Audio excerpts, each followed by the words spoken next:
Good afternoon and welcome to the Midday News on 3FM. My name is Beatrice Adu. The news is also live on Kesme 107.1 FM and across the world at 3news.com. Coming up in the next 30 minutes.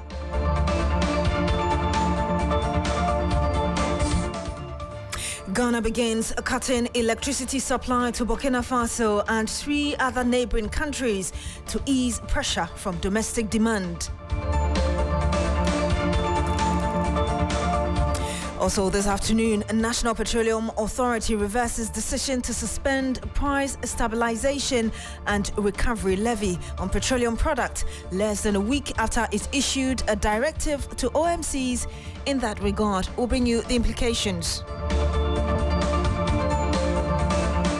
And later on this program, government officials hold talks with the IMF delegation as part of a move to secure the release of some $360 million.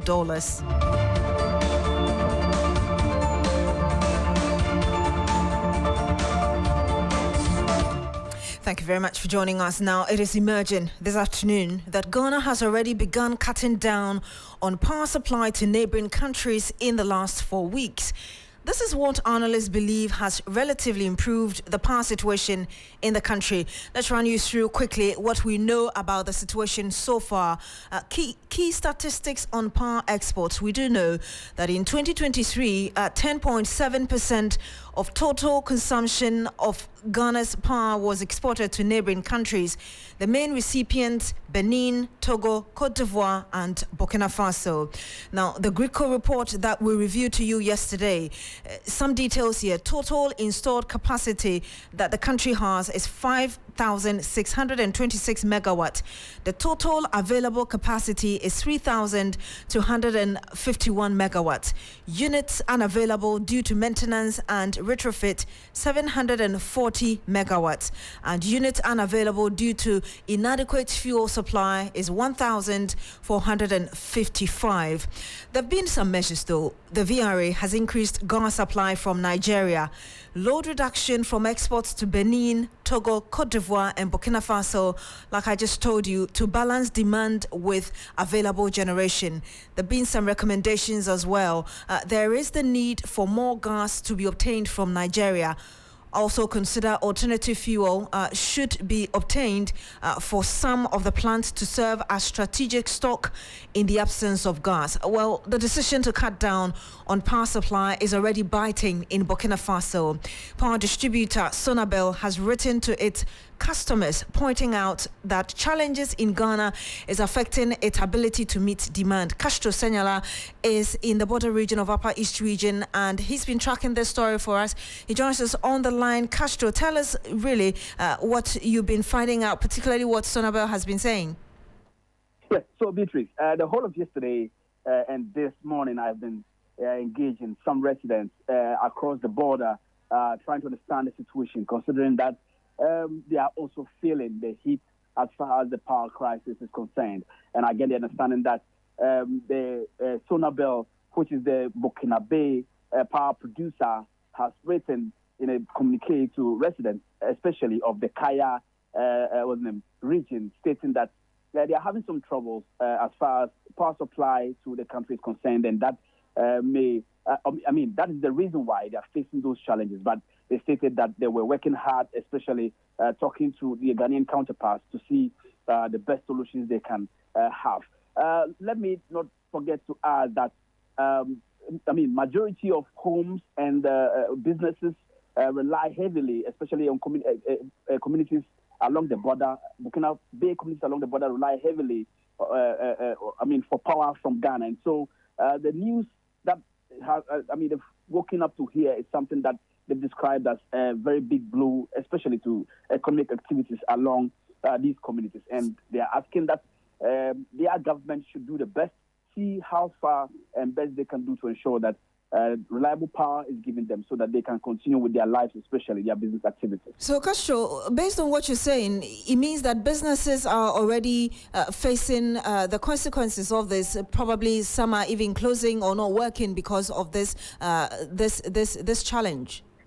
Yes. So crossing over to Burkina is a big problem, but I've been able to speak via WhatsApp to a lot of people. And one person I engaged was someone who operates a mill, a local corn mill somewhere along the border. He tells me that now he has had to close down because he has suffered damages to some of his equipment, and out of fear, he has had to shut down operations so that when power stabilizes, he bounces back to operations. Thank you very much. Kashto Senyala, he is our Upper East Regional Correspondent, bringing us the power situation as the people of Burkina Faso have it. And we'll bring you more as and when we get the latest from there. Well, energy analyst Nana Mwesi the 7th is saying that the measures being implemented by the government is not sustainable. I think when we sit at the table, many solutions can be preferred. But then we do a risk analysis of all the possible or the potential solutions. If we look at the one the president has presented as worth, that is the halting of power sale to our neighbors. I would say it's a knee-jerk approach. It's not sustainable.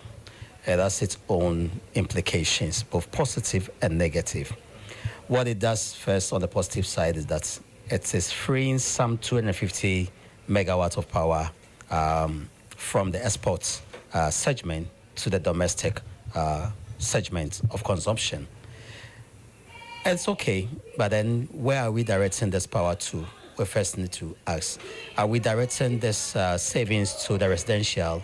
It won't make any meaningful impact because you are choosing to lose revenue from the export market. And so you must be deliberate in directing where this power is going to go to. If we go to industries, then it's for productive purposes. You benefit from that because you get productivity going up. You get your taxes and your levies. You also maintain jobs, and also you see value addition in the whole sector, and your GDP will grow. That's a positive. But then if you choose to direct to the domestic source, you or residential, you've lost this. And so this is the positive aspect of it. Meanwhile, we were expecting that if we halt the export, it will solve the issue. No, we still have a deficit of 400 megawatt thereabouts, so still load shedding will continue. The negative ramification is that if the proposed solution is extended, we may end up losing the export market. Based still on the financials conversation, we saw ECG in one of its numerous letters to the PURC state that they are supposed to raise some 300 million cedis monthly to be able to help in the purchase of fuel for the many power plants that we have, and then raise an additional 1 billion cedis for players within the sector. Based on your insider sources and all of that, is it the case that you see ECG has been able to raise this amount of money? Because March has just ended, and so the question will be that if the president's directive has been obeyed, then we should be seeing a lot more uplift in terms of fuel availability to these different plants. We don't foresee the ECG raising that fund adequate enough to address the issue here. And you heard Nana Mwesi the 7th. He's Executive Director for Energy Institute for Energy Security and an energy analyst. We stay in the energy sector because the National Petroleum Authority has reversed its earlier decision to suspend the price stabilization and recovery levy on price build-up of petroleum product. This comes in less than a week after the NPA issued a directive asking OMCs not to use the price stabilization and recovery levy in its calculation of petroleum prices. It meant that any potential increment, which was to take effect from the 28th of March to June this year, was frozen. But a statement from the authority dated yesterday, the 3rd of April, means that the OMCs are expected to add some pesos to petroleum product, 16 pesos to petrol and 14 pesos to diesel, effective today, the 4th of April. I'm joined by George Quinning. He's our reporter monitoring events for us. George, you've been monitoring prices at the OMCs. What can you report? Thank you so much, Beatrice, for having me. Good afternoon to our cherished listeners as well. And as you're aware, there's some, price changes on the international market. And so in response to that, we are also expected to have some changes on the local market. And so it's a reason we are out in town to really assess the current prices of these OMC. So I started with the Nima Runabout branch, and yesterday they were selling super at 13 cedis, 99 pesos, and then it's now going for 14 cedis, 15 pesos. So there's an increment of 16 pesos. And with the price stabilization recovery levy, 16 pesos that has been added to fuel, and so that's been translated into the price. And diesel yesterday was selling at 14 cedis, 49 pesos, and now it's selling at 14 cedis, 74 pesos. This is an increment of 25 pesos. And we go to Star Oil. Yesterday they were selling at 12 cedis, 97 pesos. The new price is 13 cedis, 13 pesos. The increment is 16 pesos. And diesel was 13 cedis, 97 pesos. The current price is 14 cedis, 11 pesos. So there's an increment of 14 pesos there as well. And let's wrap up with Shell. Shell was selling at 13 cedis, 49 pesos as at yesterday.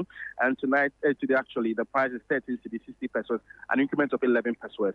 And diesel was selling at 14 cedis, 49 pesos. The current price is 14 cedis, 60 pesos, an increment of 11 pesos. And the B power still remains the same. It was selling at 14 cedis, 99 pesos, and it's still 14 cedis, 99 pesos as it stands now. George, and I tried engaging MPA, and what they told me is that they don't have the full details of government decision for them to restore the stabilization levy. So that's what I can report to you. Yes, before you go though, did you get any reaction from drivers or consumers of these products?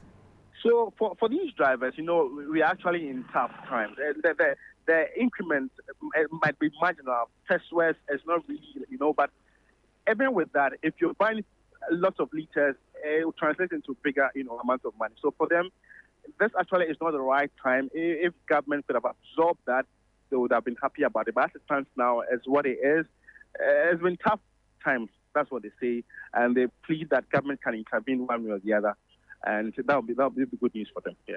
Thank you very much, George Quenin, reporting live from the OMCs, telling us the latest prices there based on that statement issued by the National Petroleum Authority that the OMCs could go ahead and implement the price stabilization levy. Duncan Amwa is the Executive Director of the Chamber of Petroleum Consumers. He joins us live on the line as well. Good afternoon to you, sir. Thank you for joining us.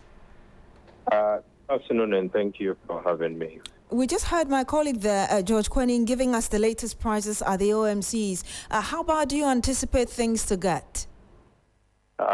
Truth is, this is a bit shocking to have this sudden U-turn with the NPA to the extent that just 2-3 days into a window when you had announced that the stabilization and recovery levy was going to be zeroed for 3 months. We couldn't even wait for the end of the window to end on the 16th of April. We had to bring back the stabilization levy.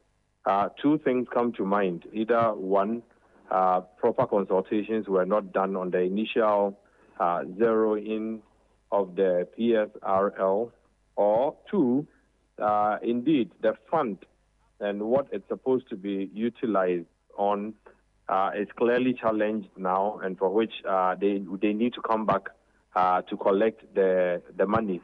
Mind you, the stabilization and recovery levy was to see to a stabilization fund created such that we could have government fall back on that fund anytime petroleum prices are bullish on the international market and prices soar, and we could have some fallback money to give to importers to say, look, don't apply the increases so as to not misalign the economy. That fund has never been created.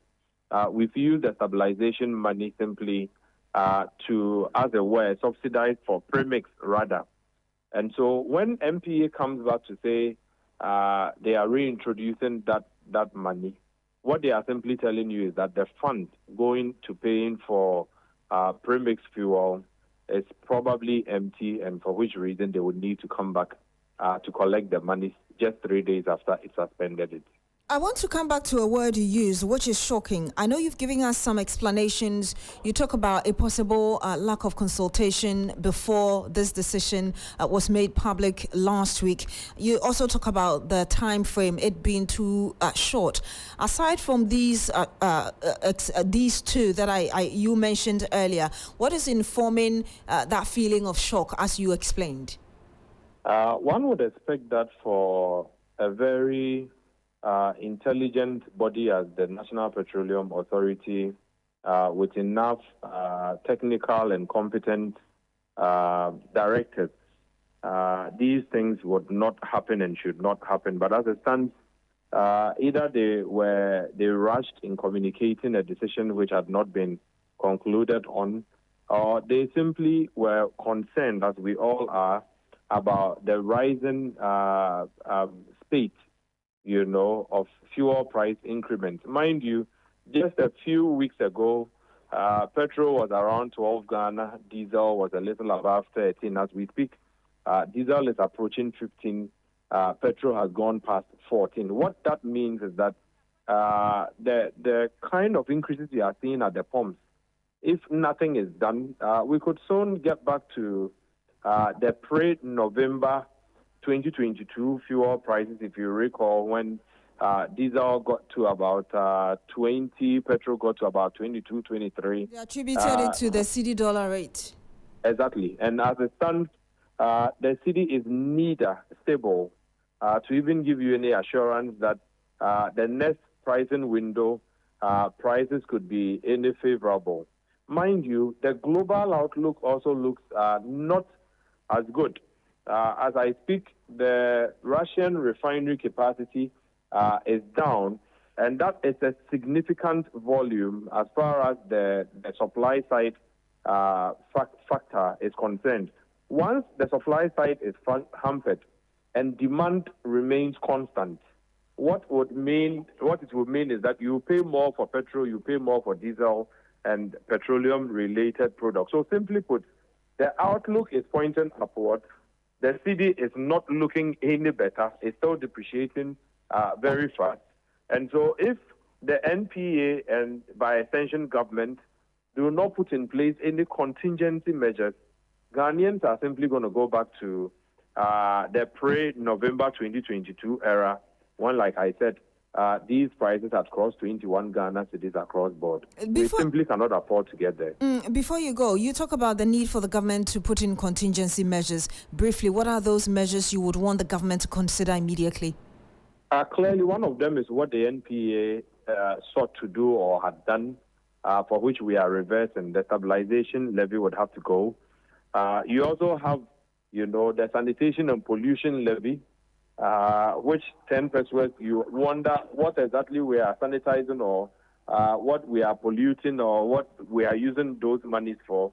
Again, there's a special petroleum tax, SPT, that we can look at as a country so that the prices could at least, if we get 50% off, you are simply going to be able to contain any increases that may come from, like I indicated earlier, international market price movements. But as it stands, if the taxes are all enforced, and then you have the cedi depreciating, you have international market prices also going up, the only outcome to be expected, even the second window of April, is that prices would simply have to go up again, and Ghanaians are simply going to have to cough out a lot more money to be able to get by. Mind you, GPRTU and other transport operators would also be on standby, watching these movements to see whether they should come back with transport fare adjustments or not. Clearly, something could be done as to whether we are in a position to do that and how soon we will do that to forestall these imminent increases. The days ahead will remain to be seen. Thank you very much. We ended here. Duncan Amwa, he's Executive Director of the Chamber of Petroleum Consumers. Thank you so much for speaking to us. You're still here on the Midday News on 3FM. When we come back, we'll bring you details about that. Key government and regulatory officials from the IMF meeting regarding our next tranche. Don't go away. Freezer, yeah, diaba. Adama for diaba. Hey, freezer. Adama, a Adama. Metimoso, my sorry. Canino, Obo Moasia. I do prefer Nobium Unum and San Lassa 9. I tell what we did was here. Adam of what you have from what we say. Yet you drew back up a ship we be a high technology. I could for freezer. When Kwan and once open your 15 letters. No fugum, what ya no fugum. What the boss here, if we be any of us, you, what to say, over Timono. Then we sure say, woman shown task here. Then what's enough for now? Freezer, power up a day. Freezer, Dacia, a bastion do so among Ammoniaji. To me, me was sick, to the me, but you may not do some doom. Adama, what that Adama, no, Adama, you can't resist. Ubenya Adama West Africa for a dream, or baby bear a tongue cry on you. I feel Kayona Kinka in Choya, a dream.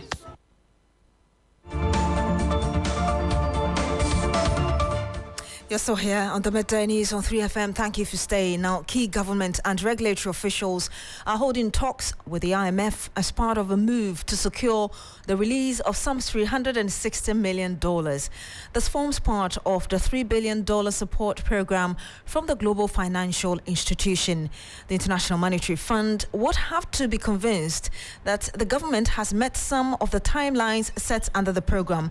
Again, let me run you through some of these yardsticks. End of March 2024 target. Cabinet approves amendment to the Bank of Ghana Act aimed at addressing the recommendations about the IMF's safeguard assessment to strengthen BOG's autonomy. The authorities develop and submit to Cabinet a centralized inventory of all ongoing and planned public investment projects. Bank of Ghana and Ministry of Finance design and begin the implementation of a credible, comprehensive and cost-effective plan that seeks to address NIB's insolvency challenges by the end of 2024. Bank of Ghana escalates punitive, remedial and or corrective measures against any bank that has not complied with the one-third recapitalization and the negative CAR requirement in 2023. So let's bring in economist Dr. Patrick Isumi. He joins us live on the phone. Good afternoon to you, Doc. Thank you for joining us. Good afternoon, and good afternoon to listeners. Meeting ongoing, should I say. First, how do you think the nation has generally fared under the program so far? And asking you two questions in one, can we expect a timely disbursements once again?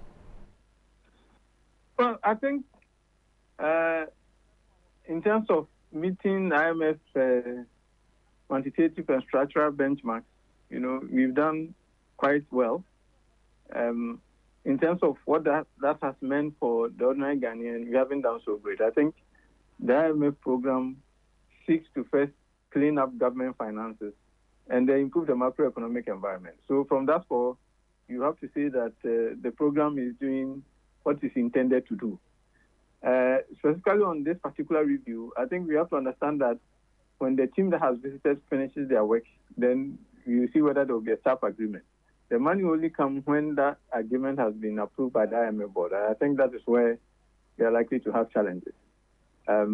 We've seen that in the last review, for instance, was conditioned on, in addition to meeting all the benchmarks and the targets, it was also conditioned on making some progress on the debt restructuring. We saw that that's where the delay came from.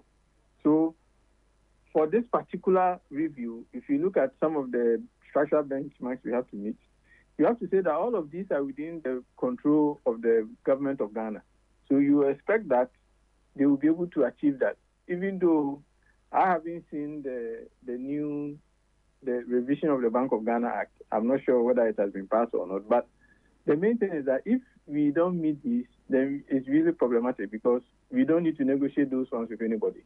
All of those are internal, so you expect that we'll be able to meet them. But, Doc, if I hear the explanations you're giving and your understanding of what has happened so far, you think that this is generally going to be good and we should be expecting the $360 million coming in through without any major challenge, really? No, what I'm saying is that the review that the team is here to do, it should go relatively smoothly. Where we are likely to have a challenge is when we have to go to the IMF board, because usually sometimes that requires more than just meeting the structural benchmarks. Like the first review, we realized that the staff agreement was reached way back in November or so, it took until January before we could send it to the IMF board for approval because we hadn't made progress on the debt restructuring with the bilateral creditors. So what I'm saying is that in terms of meeting what is the structural benchmark to have a staff level agreement, it's something that is within our control that we should be able to do. But taking it to the board for approval and for the disbursement is where we might face some challenges.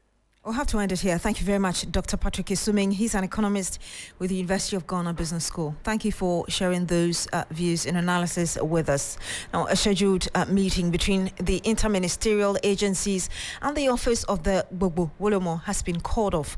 Information gathered from the palace is that the meeting has been scheduled to a later date yet to be communicated. The meeting between the agencies and the office of the Gbogbo Wolomo had been necessitated following the alleged customary right between the chief priest of Nungwa and the young Na Okromo. Many issues have been raised since the news of the ceremony broke out, bordering on child's right, and the various agencies have commenced investigations to ascertain the facts on the matter. Sarah Pinkro has been following this story. She was at the palace this morning to observe activities and joins us in the studio. Sarah, I know you also pitched camp there. Just tell us what you saw and even this morning what's happened. Rightly so, Beatrice. So we understand the meeting was actually supposed to have started at about 8 a.m. So we're there earlier. But unfortunately, as at 10 a.m., we didn't see any officials of any ministry coming in. So we sought to find out what the problem is. But when we went into the palace, we saw some of the priests and priestesses whom in the local term, they say the Wulome and the Woye. Yes, they were already at the palace, sure converging for the supposed meeting. And fortunately, we saw the Wulomo himself being accosted to the shrine to perform his normal duties, but he didn't say any word to us. And then we found out that the meeting had been rescheduled. We sought to find out why, but we didn't get any tangible reason. We are only told that a later date would be communicated to us. Sarah, before you go, picking information from the ground, does it sound like there seems to be a negotiation going on rather than what people are calling for? Arrest this man and ensure that the law prevails?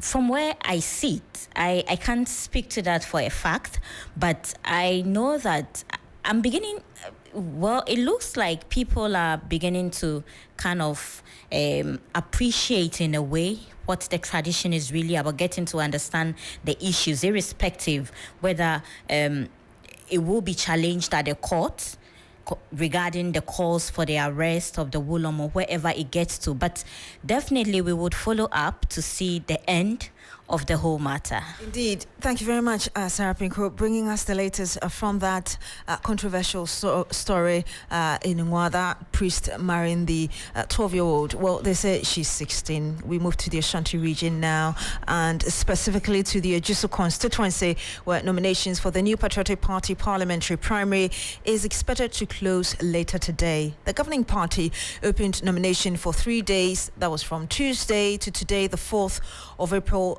2024, to allow aspirants to file their papers to contest in the upcoming parliamentary primary for the vacant Ajusu seat following the demise of the Member of Parliament for the area, John Kuma. As of this morning, 9 aspirants had picked nominations. Let's go to the area for the latest. William Evans Inkom is there for us. William, what can you report so far as regards what has happened?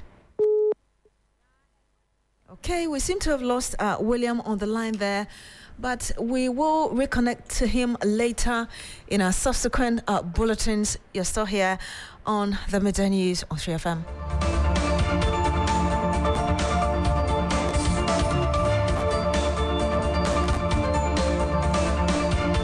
And And that's how we end the news here. Our top stories. Ghana begins cutting electricity supply to Burkina Faso and 3 other neighboring countries to ease pressure from domestic demand.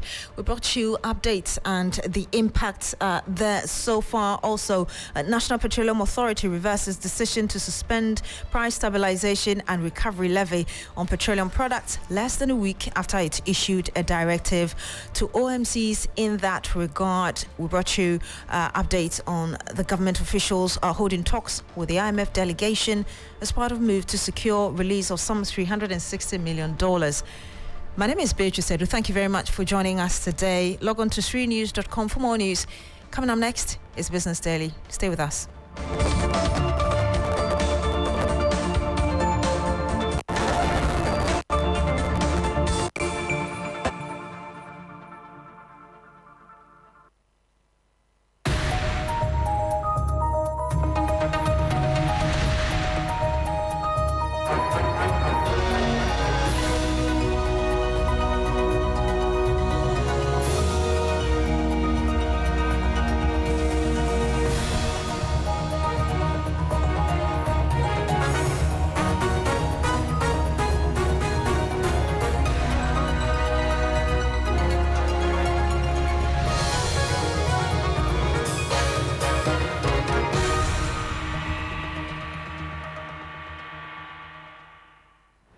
Hello, good afternoon. It's time now for Business Daily. Coming up, prices of petroleum products expected to go up as National Petroleum Authority, NPA, reverses suspension of price stabilization and recovery levy on petroleum products. Also, Institute of Economic Affairs, IEA, has expressed worry that government has not heed to calls to scrap what it describes as nuisance taxes. We will hear from Director of Research, Dr. John Kumar. There are either multiple taxes, nuisance taxes, or outdated. For instance, e-levy, COVID-19 levy. I am Bismarck Kausa. These stories and others lined up for you. Please stay.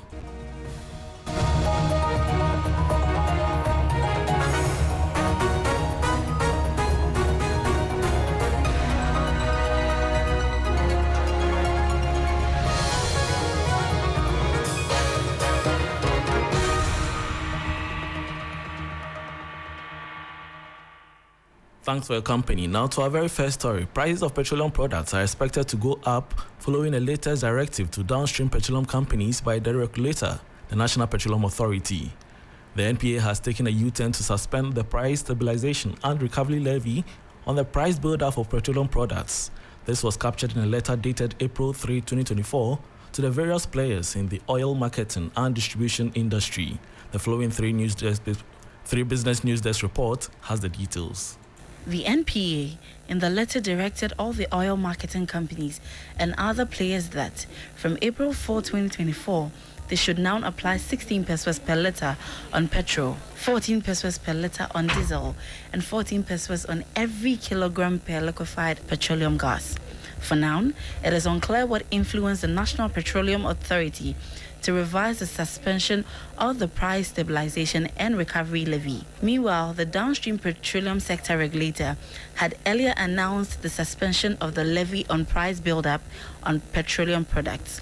This froze the implementation of the levy charged on every litre of petroleum products and kilogram of LPG from Monday, April 1 to June 30th, 2024. According to the National Petroleum Authority, this was based on a directive from the Finance Ministry working with the Energy Ministry. The NPA's latest decision could result in prices of various petroleum products going up again from 4th April 2024. This is because the adjustment witnessed already at the various oil marketing companies from April 1, 2024 did not factor the price stabilization and recovery levy on their price build-up. And that was a Newsdesk business report. Moving on, Institute of Economic Affairs, IEA, has expressed worry government has not heed to calls to scrap what it describes as nuisance taxes. The IEA listed taxes such as the COVID-19 levy, e-levy among such taxes needed to be scrapped. Dr. John Kwache is the Director of Research at the IEA. Our view is that some of the taxes we could do away with them. there are either multiple taxes, nuisance taxes, or outdated. For instance, e-levy, COVID-19 levy, sanitation levy, growth and sustainability levy. Why are we still? Why? And then, of course, they have aborted the emissions levy, betting levy, and then the VAT that they wanted to impose on electricity. So that one we think is appropriate. We make the point that, the fiscal adjustment or consolidation that is being implemented under the IMF program, we make the point that we expect that a lot more will be done on the expenditure side, and not put everything on taxes. Because fiscal consolidation is about closing the fiscal gap. So you can do that from both the expenditure and revenue sides.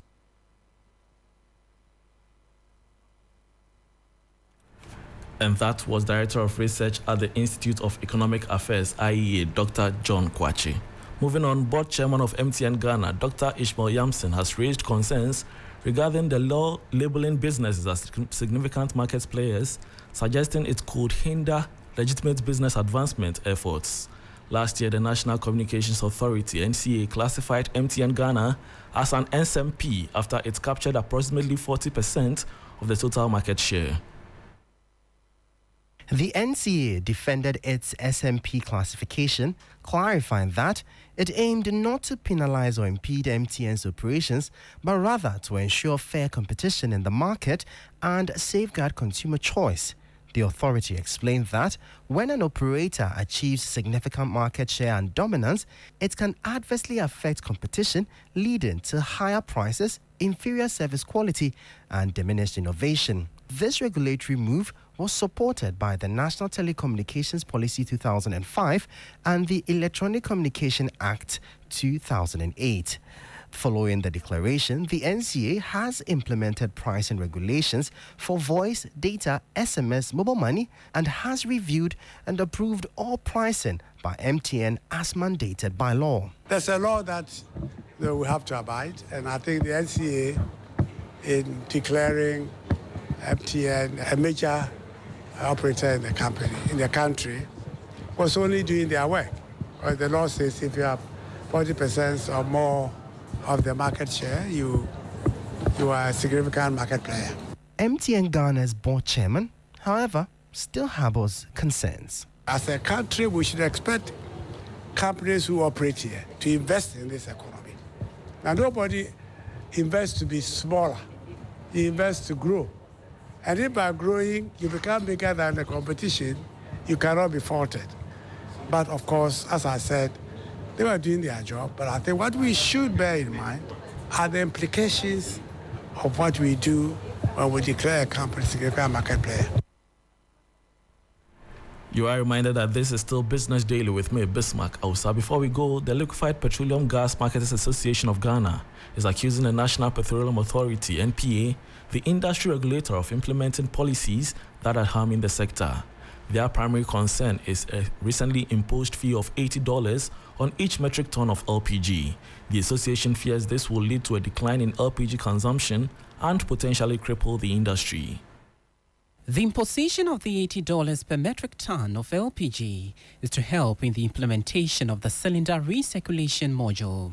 Vice President of the LPG Marketers Association, Gabriel Kumi, questions the policy. We are not too sure how this funds is going to be disbursed. And we are not too sure if it's right for NPA to even accumulate such a fund, collect levies from consumers and use that fund to support private businesses to set up bottling plants. The association notes the levy will further deepen the woes of the industry. It directly employs 7,000 people. We believe the timing is so wrong, and we will appeal to MPA to take a second look at this, withdraw those levies immediately to give consumers some respite. The LPG marketing companies, most of them are on the verge of collapse. Those surviving are just surviving on the edge. The marketers wondered why the government that wants to achieve 50% penetration of LPG consumption by 2030 will impose such a levy. In 2020, LPG consumption was some 332 million kilograms. When price of the commodity went down in 2021, consumption increased to 345 million kilograms. Then, LPG price went up in 2022. Consumption reduced to 305 million kilograms, while in 2023 consumption was 318 million kilograms and was lower than 2021. To 1 cedi, 20 pesos more on each kilo of LPG that you purchase. That further translates into LPG price moving from 14 cedis per kilo over the last window to about 15 cedis, 20 pesos per kilo. And unfortunately, over the last 2 weeks, the city has also not performed too well. And that was already going to add some 1 cedi to the price of the product. And that will be all for Business Daily with me, Bismarck. I will start. For more business stories, please log on to 3news.com. Thanks for your company. Black Rasta continues with Urban Blends. Do stay.